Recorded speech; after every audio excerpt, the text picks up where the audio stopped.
Sai Ram. In the glorious Bharatiya tradition, whenever students complete their education in the Gurukula or hermitage of their Guru, they offer to the Guru what we call as Gurudakshina. Gurudakshina is an offering of gratitude that the students give because their entire education has been received free of cost. There would be no fees. Education was free in the Bharatiya tradition.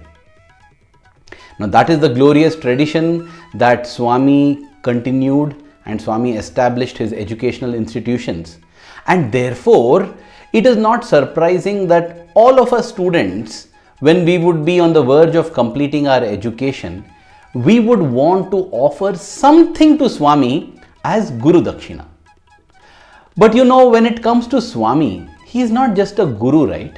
He is the Satguru, he is the Jagat Guru, he is the Gurunam Guru. What do each of these phrases mean? Well, there is a complete 1 hour talk on that itself, which is very, very heart touching for me, and that is available at this link above. But then, when you want to offer a Dakshina to the Satguru, Jagat Guru and Gurunam Guru, it is really a problem. It's a problem on two fronts. One, usually when we give a gift to someone, we give them what they like or what they desire. What do you give to the one who is beyond desire and who is beyond likes and dislikes? The second thing is, when we give also, unless that gift is saturated with feelings of love, devotion and purity, the Satguru, the Jagat Guru will not accept it. Because unlike ordinary gurus, he can see through the intent, he can see the why behind what you are giving. He is not just enamored or fooled by what you are giving. And that is why Swami, with the same joy, accepts even a banana at a cobbler's home and also relishes the paneer curry made by a host. It is not as if he likes banana or paneer. It is the feeling that matters, because he is Bhavapriya. Bhagwan is Bhavapriya, right? So these are two challenges when we want to give a gift, a Guru Dakshina to Bhagwan, who is the Satguru and Jagat Guru. First thing is what to give him. And therefore, what do? We usually give God or the Jagat Guru whatever we like, right? So when we offer Naivedyam, food to God, we offer all those dishes which we like, because the Lord's joy lies in our joy. Swami says, your bliss is my food. And therefore, we end up giving Swami as a gift what we like.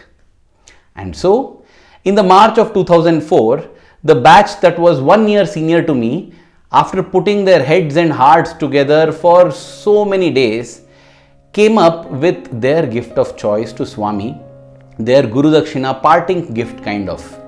Of course, we never part with Swami. He is with us throughout life, throughout lifetimes.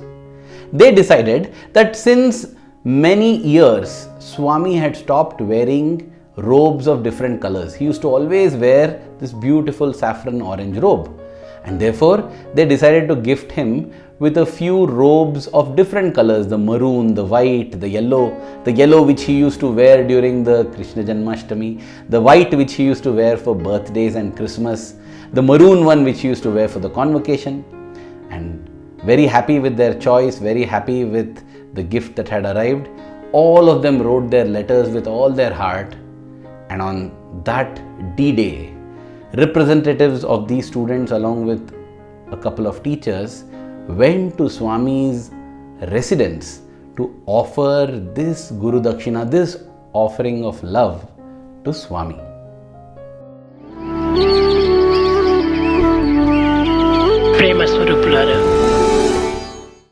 Swami accepted only the letters. He sent back the robes. And that is why the students were with mixed feelings. They were very happy that Swami had accepted all their letters, all their feelings, all their love that they had poured in and written. Swami had accepted. But they were also disappointed as to why Swami did not accept the robes that they had lovingly offered. As I said, it led them to think, is there something lacking in our feeling? And to add to the confusion, Swami had said, why should they give me robes? I will give them robes. What did Swami mean by that? Whom will he give the robes? To those few students who had gone till his residence to offer the robes to him? Or to all of these outgoing batch students, more than 100 of them? What is Swami meaning when he says that he will give robes? They could not understand this as well, and that is where they left it. In fact, a few of them, turning to Swami's photograph in their room altar, said, Swami, if you are going to give Swami, we will gladly accept the robe that you give. We can give it to our parents. This was the feeling and prayer that was going on. The next day, Swami had gone out to the hospital, possibly somewhere in the car for a drive, and on the way back, he stopped at the hostel. I vividly remember how thrilled we were to receive Swami's car at the hostel gate. Swami entered in, and then we all crowded around the car. The warden also was there. Swami told the warden, today ensure that all the students come to the mandir. It is important. And then, blessing all of us, Swami left. Needless to say, that day everybody, earlier than the usual time, all had assembled in the mandir. And even as we assembled and Swami came, we were thrilled and delighted. More than 1200 to 1300 robes, Bhagwan's robes, had been placed in the portico over there, and true to his word, Swami came and distributed robes to every student who was there. Wow, who would have imagined that this offering by a few students would benefit not just the class, but the entire student community. That is the beauty of making any offering to God. When we offer anything to God, it comes back to us manifold. Manifold. With great joy, we accepted the robes and we understood that every word that Swami speaks is meaningful. It has a meaning, it has a purpose. Sometimes we see it unfolding within a day. Sometimes it takes a year, sometimes it takes a lifetime, sometimes it takes lifetimes. But that word will always come true. And whatever we give comes back to us. The story does not end there. This was in the March of 2004. In the April of 2004, April 8th to be precise, Swami was in Vrindavan. The vacation had begun and Swami was granting the beautiful Trai sessions to the students. During one of those Trai session means Swami interacting with the students inside his own residence, Trai Vrindavan. Swami called one of the students, Brother Shashank Shah, to give a talk. Now, Brother Shashank Shah happened to be the senior most batch that year, and he was part of the batch that had planned this gift for Swami and everything, right? And it had resulted in all of us getting robes.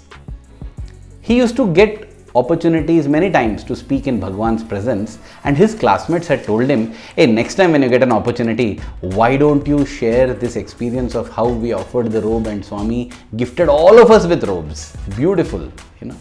So that is what was in his mind when Swami called him and told him to give a speech. And this is what he shared there on that day.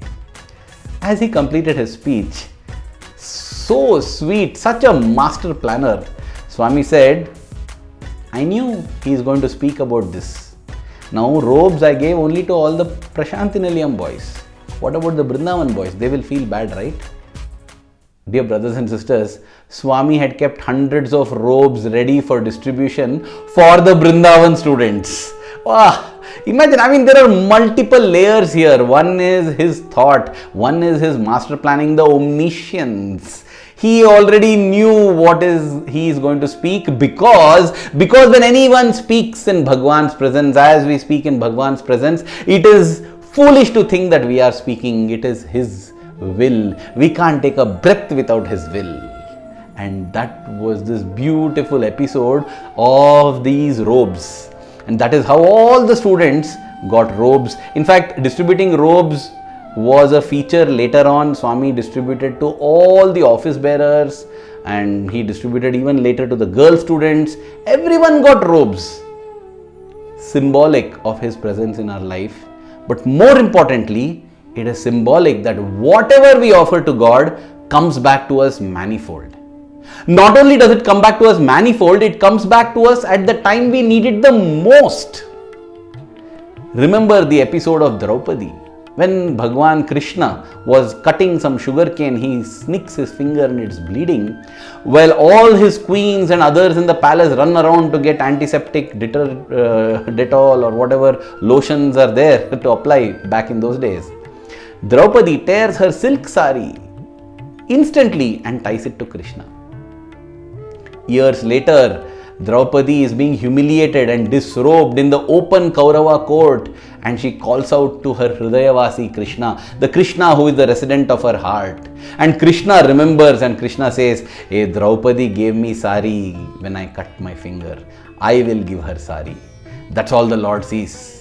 How much sari did Draupadi give? She gave possibly 2 inches. And how much sari did Lord Krishna give? He gave a Guinness Book of World Records. It was kilometers long. That wicked Dushasana pulled and pulled the sari and it never ended. So the Lord gives. Whatever we offer to the Lord comes back to us in manifold. It comes back to us at the time we need it the most. We just need to be patient. And what an important lesson it teaches us. Why not offer everything to Swami? What is the best offering to make to Swami? That also Swami has said. Swami says the Lord is happy with Phalam, Pushpam, Patram, Toyam. A leaf, a flower, a fruit and water.